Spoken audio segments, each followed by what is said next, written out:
suis contente de la mobilisation. Il y avait moins de monde peut-être que le 14 novembre, mais bon, il ne faut pas oublier, c'est les vacances scolaires et tout. C'est normal, enfin, on ne va pas demander aux gens de pas amener leurs enfants en vacances pour venir aujourd'hui, c'est pas grave. Mais ce n'est qu'une manifestation qui est dans la continuité d'autres manifestations. Il y en aura d'autres et il y aura également d'autres actions et tout. Enfin, ça ne va pas s'arrêter là. La revendication principale, c'est le maintien d'un service public de qualité pour tout le monde. On a 4 revendications, on peut vous les répéter si vous voulez. C'est l'augmentation du budget, l'augmentation de l'objectif national d'assurance maladie à la hauteur des besoins et encore de plus de 4%. C'est vraiment un minimum pour juste rester dans ces mêmes conditions.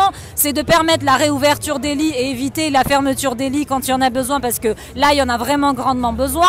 C'est améliorer les bas salaires, enfin augmenter un peu les bas salaires, parce que c'est indigne des salaires aussi bas. Enfin, les gens ne peuvent plus travailler comme ça. Les gens sont en train de partir. Les gens ne veulent plus venir. Et la dernière chose, c'est revoir la gouvernance de l'hôpital public. C'est-à-dire un hôpital public ne peut pas être pensé par un directeur seul ou par un directeur et un hypermédecin. Non, l'hôpital public doit être pensé par tous ses agents. Et dans ces agents, il y a beaucoup de gens. Il y a des brancardiers, il y a des cadres, il y a des médecins, il y a des infirmières, il y a des secrétaires, il y a des manip radio, il y a des techniciens labo. Enfin, il y a tellement de gens, mais surtout les usagers.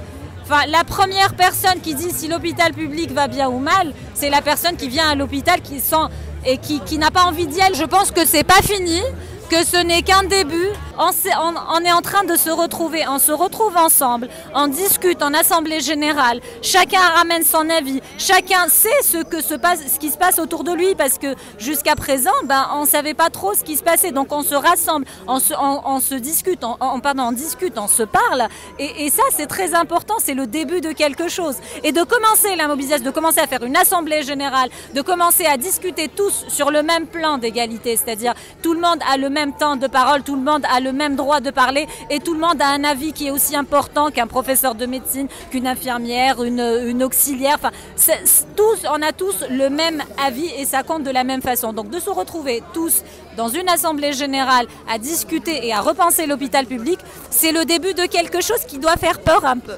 La mobilisation contre les retraites, de ce que moi je comprends, c'est une lutte pour un service public, pour un acquis social. Et nous, le sens de notre combat, c'est de maintenir un service public, un droit républicain. C'est ça le plus important. Il ne faut pas se mentir, on est de différents bords politiques, mais on se bat pour un service public de qualité, un soin public pour tous, de la même façon, quel que soit notre type de couverture, que ce soit une AME, une CMU, une mutuelle, on traite tout le monde de la même façon. Et on veut juste continuer à faire ça, à offrir un service public qui est là, le soin. Ce n'est pas rien, ça ne veut pas dire que c'est mieux qu'un autre, non, ce n'est pas rien. La santé des citoyens, c'est quelque chose d'important.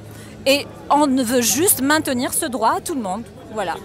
Ami, si tu tombes, un ami, sors de l'ombre et cavale. Demain au grand soleil, nous aurons les moyens nécessaires. Chanter compagnons dans la nuit, un futur sans précaire. Tous les hôpitaux, hey, dans tous les hôpitaux, hey, y a des directeurs comme ça, et des effectifs, et des moyens, des formations, de sécurité, et des